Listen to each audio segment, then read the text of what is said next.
That was my little stress breath, de-stress breath.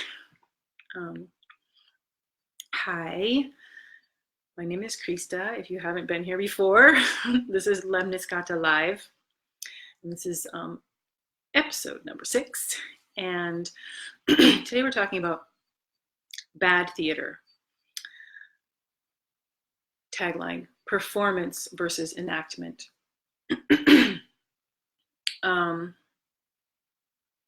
So yeah, there's no one here yet, but I'm gonna go ahead and get started. Oh look, okay. One person's here, yay, I can keep going. So I was just saying the title that we're talking about today. We're talking about bad theater, performance versus enactment. And I'm Krista. Did I say that? I probably did. I've gotten better. I introduced myself now. Anyway, okay, so I want to start out just sort of talking about an experience, like a story, like I call it a tale of two ceremonies. Just kind of a contrast to kind of set this up. So just, I've been to a bunch of ceremonies of all kinds of different kinds. You know, I haven't actually been to that many weddings and funerals, but I've been to at least one wedding and one funeral. So in a certain way, I'm not that familiar with, I come from a pretty working poor background. So I don't know, I just feel like weddings that weren't like just sort of a potluck or kind of outside of my experience a little bit, but but I have been to a couple. Anyway, and that is actually where the title comes from. I heard someone once, and I can't remember, talking about weddings and just sort of talking about them in general as a phenomenon, like how that they're basically bad theater. And I always thought about that, and I was like, it's so interesting because like it's sort of this, I realized, oh, it's kind of a performance. It actually feels kind of more like theater and not, you know, sometimes you go to theater and it's really wonderful, but it's sort of like everyone's just sort of, often it's sort of, you're just waiting for it to get over with so you can get to the food and alcohol often. So that's where the title comes from. So that's sort of, and so, I don't know. So I've been to a bunch of kind of ceremonies more along the lines of what lēmniscāta mystery school from is about, or what is just kind of what most people who are coming here are thinking about when they talk about ceremony. So it doesn't exclude weddings and funerals, but is sort of more than that, and a very different kind of union or honoring of passing. Hey, Shauna, hi. So, and Michelle. Okay, so bad theater number 1. No, actually, I'm going to sort of contrast an experience that was kind of like a bad theater experience. And it was, you know, I've been to, you know, just, I'm semi-nervous that someone's going to find out which ceremony this was. So I have changed the details a little bit to make my point, but it is based on real life experience. So basically, it was like a coming of age ceremony, and I'm not going to talk about the ceremony, but just the principles, like the way it felt or landed, and some of the things that I've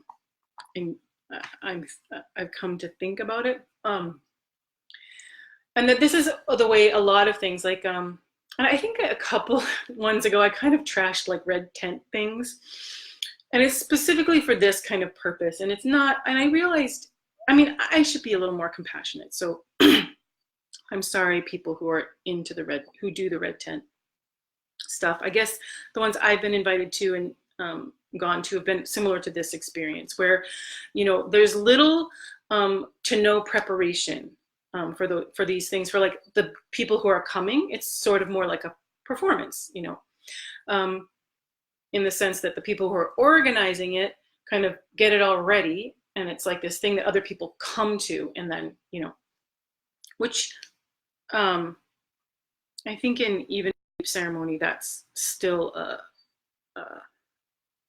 phenomenon. Hey, Michelle, still a phenomenon, um, but it was very pronounced in this case.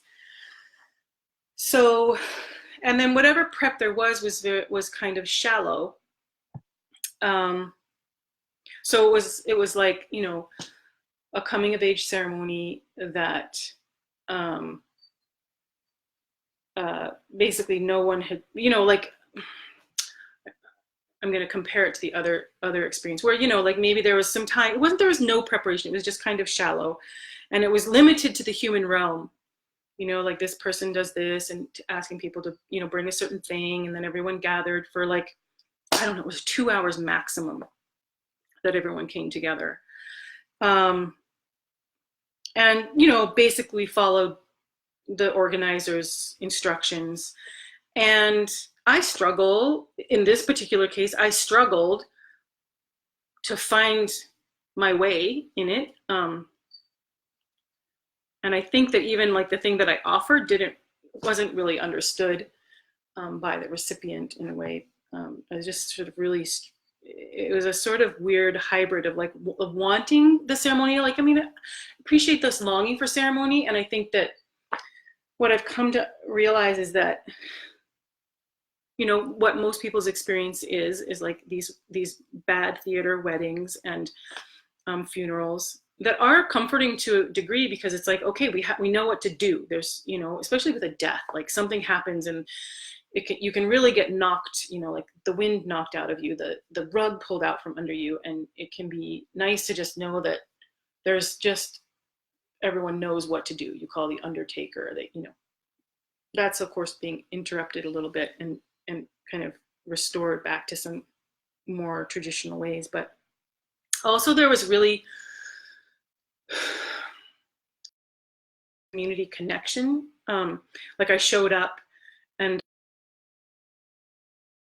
one that was there, or even anyone, or very many people all that well. So anyway, so that's kind of, I mean, for some reason I'm going back to the red tent thing in general, where, you know, it's like there's a bunch of red hung up and people tell their birth stories. And I don't know. I think, and so I'm going to contrast that now to this like other, I don't know, ceremony. It was also called a ceremony that I went to, that I experienced. And this is just one of them, because, and it was a similar kind of coming of age. That's why I tried to choose two that were kind of similar. And this one, it was like, and of course, these ones are like really coming in traditional places, like with Native people, okay, from Turtle Island. So, you know, where the girl who was coming of age had been preparing for at least a year, you know, of specific preparation. And then before that, sometimes more than a year. And then before that, there was kind of like more unconscious, but like community-based preparation that was even preparing her to enter that year of preparation. And like lots of things, like things that had to be done. And you couldn't have the ceremony without those things, you know. Gathering of certain kind of plants and certain kind of hides and certain kind of baskets and certain kinds of and certain family members making, and you have to choose certain people to take certain roles. So then also the family had also intense preparation, and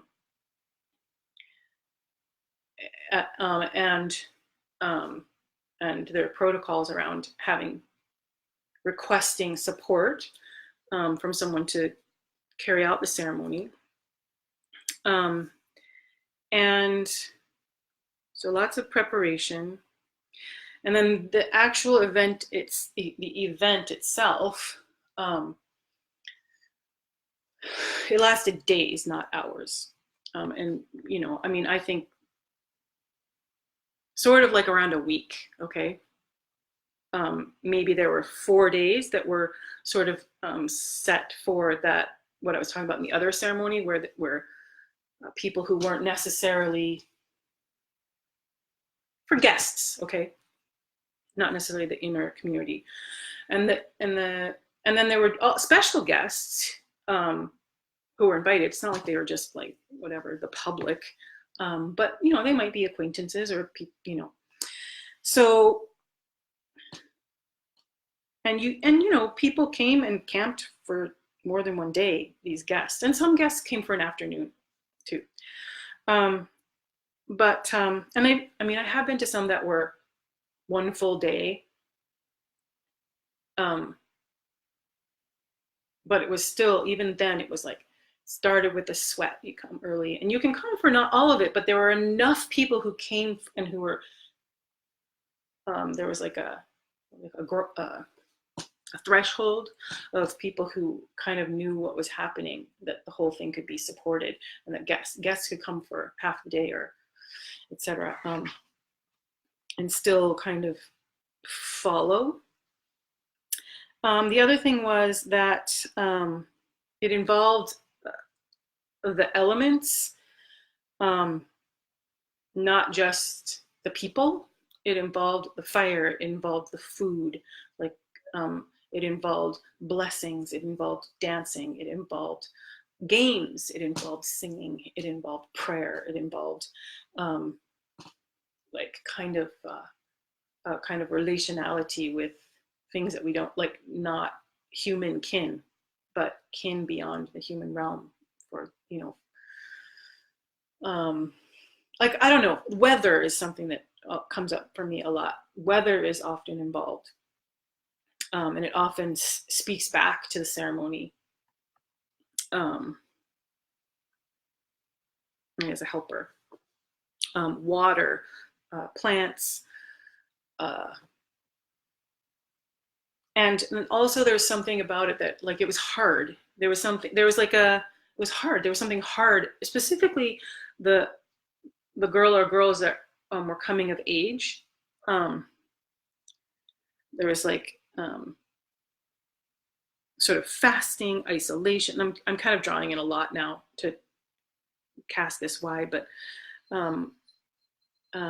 teachings, and then also there was a sense of time and space that was altered, from, like, it was a crossing of the dream world and the waking world. So, and then at the end of it, right, there's a big giveaway, and so it's like it's sort of this initiatory gesture of service to the community. So there's special gifts chosen for people who are coming from that family. And then there's also other gifts for, it's like always, have a little bit of extra dinner in case someone shows up on your doorstep. Although no one does that anymore. No one shows up on anyone's doorstep. But sort of, for, it's some that we've come to, everyone always receives something when we go. And of course we often, we come often for something we also come with gifts when we come to a ceremony like that. And also there's truth telling. There's like there's truth telling. Okay. There's accountability. That's something I've noticed in those spaces, that they're very connected to the earth over days. When I went to something recently, it was a women's gathering here in Oregon. And one of the things, I was actually offering sessions as part of my work trade for being there. Everyone does a work trade. Anyway, and I noticed the number of people who came. My computer's trying to save. It's not plugged in. Okay, there. Just there was something about everyone was camping from days, and it was bringing up a lot. So the ceremony has to, like the community knows that this is how you bring stuff up, and instead of having it explode, knowing that it's going to be contained, and and so the truth telling, which is a practice, it's not just telling the truth. Truth telling is different than telling the truth. And that it will be another live stream. I'm going to type it in here in the comments.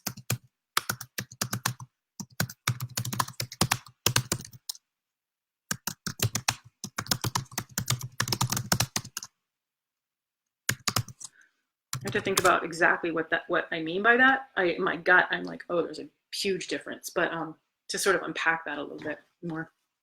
Okay, so this is like the difference, right? One of them, like literally, I went and coming into the field of that experience, like it was transformational. I was contributing, I was participating. It was a transformational thing. And there were signs from the weather and help from the weather, for example. But many different things as well. Whereas the first one, it was sort of lived on the surface, and it was more, I'm going to say, performative. So this is where I want to talk now just a little bit about the distinction between performance and enactment. Before I'm going to edit this up here, I don't know if you can see okay, over there, it says bad theater, performance versus enactment. I had a hyphen between en-actment, and I'm going to explain a little bit more why.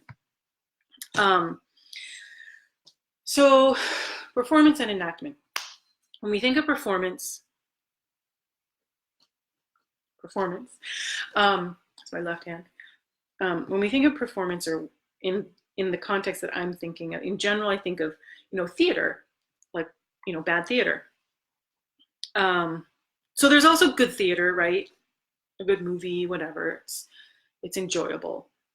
But if you kind of trace theater back in the Western tradition, you can come back to like the Greek tragedies, and there's kind of this connection that you see there, where the Greek tragedies are considered among scholars to be an extension of kind of ancient rites, honoring Dionysus, big god person, big god not person.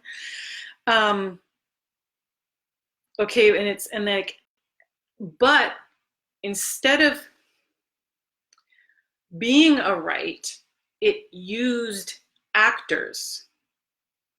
So it was kind of a hybrid form, because it harkened back and was kind of a cathartic experience for the audience, but it was kind of like this split. There was the audience, and then there was the actors. And I think that's still how much of theater and film functions. So it's not completely unceremonial. And I want to talk a little bit about this when we're talking about cultural restoration at the end. But the next thing I want to talk about is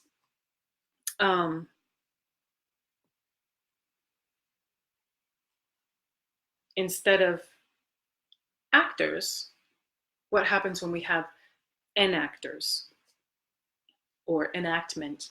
And this is something, I don't know if it's out there anywhere else, but it's something that I've hunted around for a word. Right now, I'm in academia. There's parts that I like about academia or scholarship, being a scholar. But there's parts that are really hard. But anyway, there's like one of the places, like there's an area in academia called performance studies. And this is where they're on this threshold, and it's getting pushed into, like, performance art is kind of edging into the realm of ceremony a lot of times, like sort of actual enactment. And I think that might be the difference between theater. Performance art, I would say, crosses over into the line, but I'm thinking about this word still, it's called performance art. And so I started thinking, like, and also there's a lot of scholarship now around like performative identities. Okay, so like that identities are performed, and so I was kind of thinking about, well, what's the difference between performing like theater, even when it's sort of hearkening back to something sort of a kind of right, but is disconnected in that it's using actors, not enactors. So I came up with this. I'm just calling it enactment. And so there's this other story. I was watching this, and I don't know if I talk about this story once in a while, so I may have mentioned it in a different video, where I was watching this documentary about the Huichol people in northern central Mexico. And it was talking about how, and there was just this one line, the narrator saying, and the Huichol people believe that because, they're building malls over the geography where the peyote grows, and so it's disappearing, and the narrator is like, and the Huichol believe that if the peyote disappears, that the world will end. And I remember I just got up and I just paused the video, and this is probably more than 10 years ago, kind of before, it's 10 years ago. And I remember pausing it, and I was like, because this is sort of a standard documentary, and of course it was kind of talking about like, oh, the naive Huichol. It was the tone was a little bit like, oh, the naive Huichol, they think, it was sort of like, and they believe that the world will end, and it's sort of like, kind of, that's their mythology, right? But I took this moment and I was like, wait, oh my gosh, what would that mean if really, like in reality, like not magical realism, but in like reality, if the peyote were to disappear, that the world would end. Like, what kind of a world is it if that is true? Like, and the only thing, so one of the things that I thought about was that, like, the vision, like if we lose our vision and our connection to vision instead of like strategy or something like that, it's a similar kind of dichotomy between performance and enactment, then yeah, the world will end. And look at our world right now. Oh my gosh, it's apocalyptic. Like we are, and it's speeding up, it's accelerating so quickly, like I can hardly keep up with like the newest horrifying thing that's happening or being planned versus visioned. And like this, so this is like, so what's my point? It's a similar thing about vision and our loss of enactment and this and replacing it with this sort of like pale comparison of performing, sort of a superficial, like we still crave and long for it, so we I guess we satisfy ourselves with that. And those who are disconnected from ceremony, and even like I think about myself, and I think I've been to, and for the average North American person, even brown person with indigenous roots to this land, I've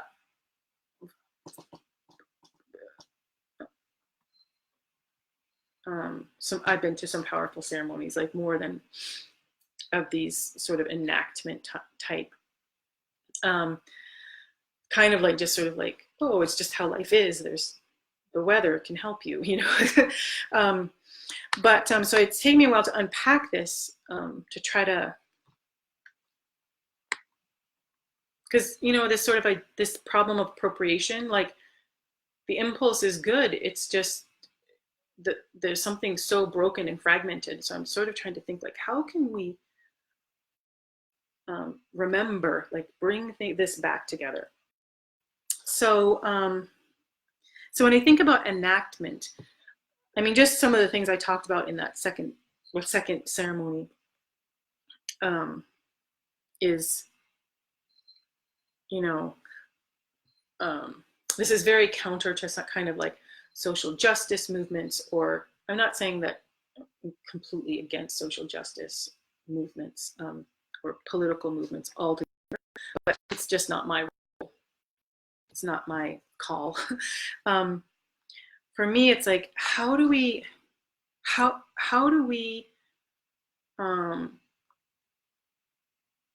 have vision again?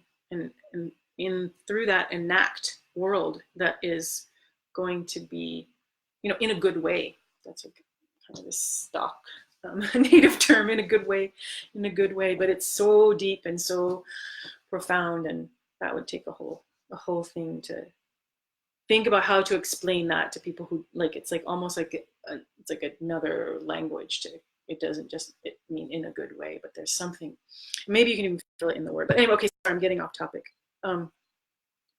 So I was in this class, and I'm just talking about enactment now, and trying to get to what this is and communicate a little bit more about it. So first of all, you can't just be like, okay, come on Sunday and we'll all blah, blah, blah. I'm not saying that should never happen, but just don't confuse it. And always in these situations, when newcomers come, they need to be cared for and hosted in a very different way than the people who are a part of the internal community. The newcomer could be either disruptive or disrupted by just because of the difference, and they're not being in resonance with the group, and that's the whole thing. Okay, so I don't know. Is that making sense? Is anyone? I don't even know if people are still here, but if it makes sense. And this is, I think, kind of. I mean, I have some. The question is like how to begin.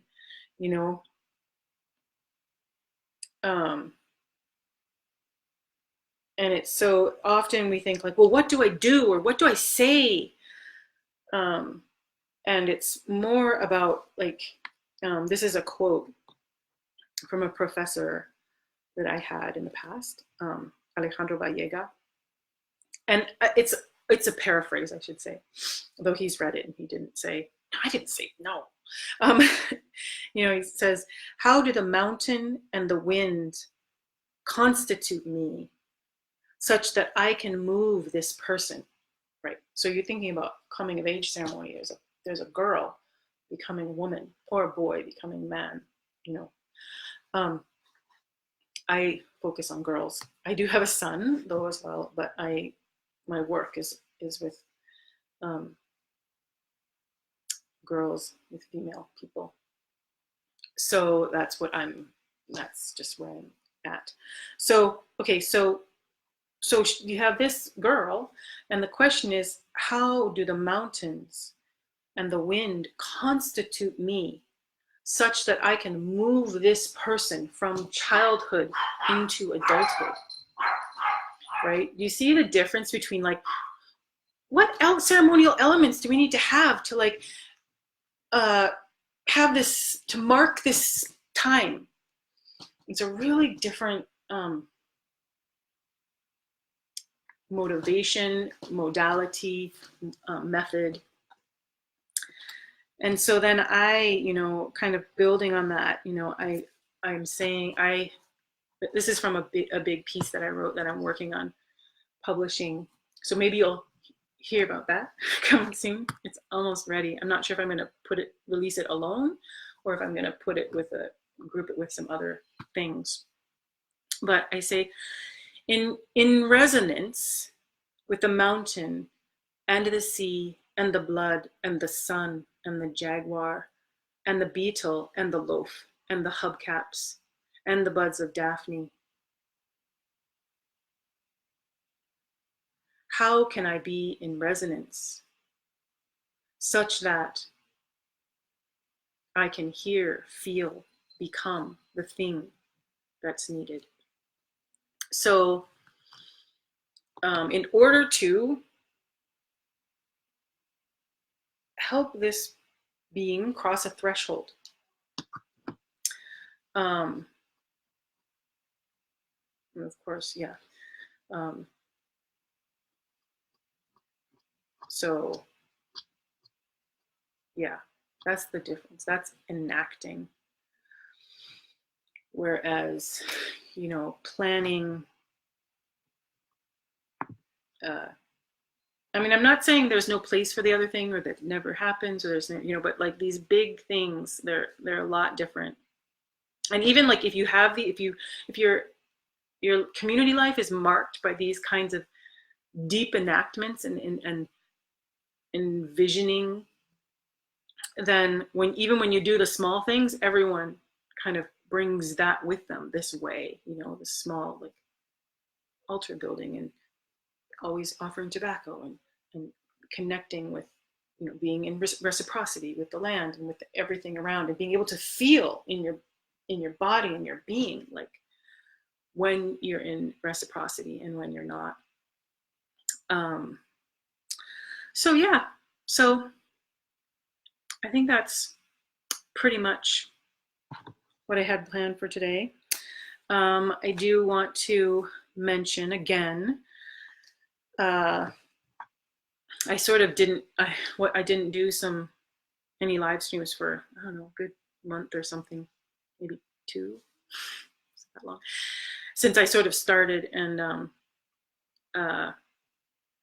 so I apologize. It's probably will just come in fits and spurts a little bit, but I did want to mention that I am initiating now this program, and it's sort of overnight it has evolved.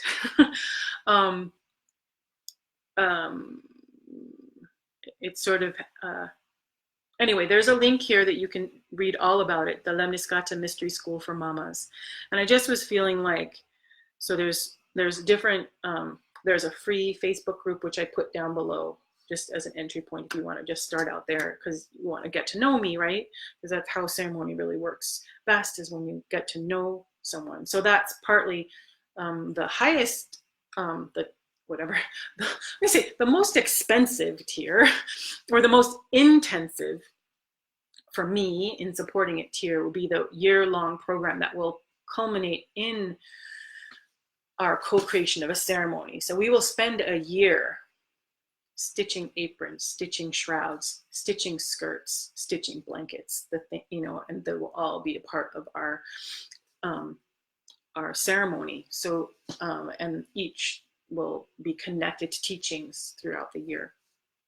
And then there's also, I have some courses that I've made that will be available a la carte. So that's the second tier. And then the third one is a membership, where basically every week I'll offer something.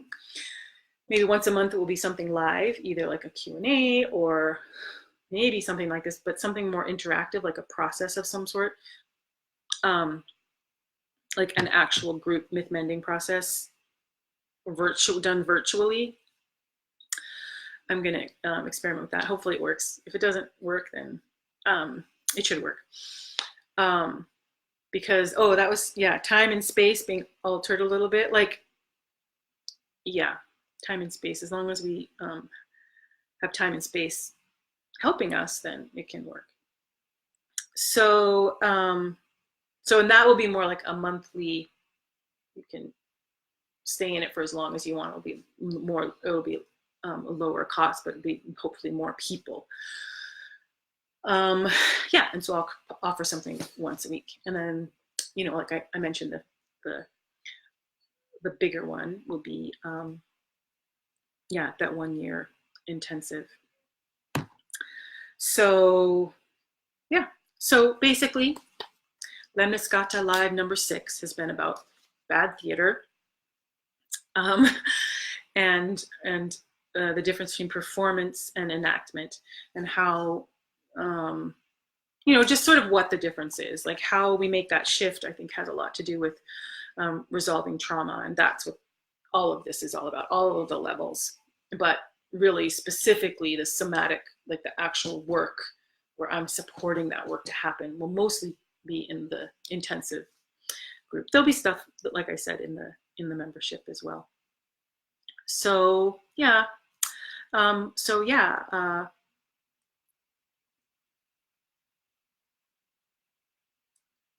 that's, I think, yeah, that's it. Oh, I didn't really summarize it too well.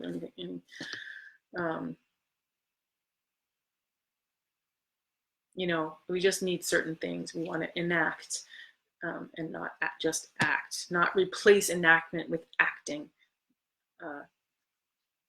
Because also when you're enacting, you're also reconstituting yourself. So as you're supporting this person to cross a threshold, you're allowing that, so that being's crossing to also constitute you, such that you move through the world as someone who can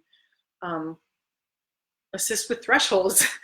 and that's I think what's been lost in the world. And that's what my work is all about, is restoring that. So thanks for coming. I'm like, wow, that was like not as long as past ones. So I'm kind of proud of myself. So yeah, I will see you again tomorrow. I really can't tell you what time, because that will just stress me out and then I'll have a breakdown. So it'll just be sometime, most likely tomorrow. And thanks, Michelle. Michelle is saying, looking forward to the rest of this week's lēmniscāta Live. Yay! So yeah, I'll see you tomorrow, hopefully. And if you're not seeing this live, hi. Check out the links. Mwah. Ciao.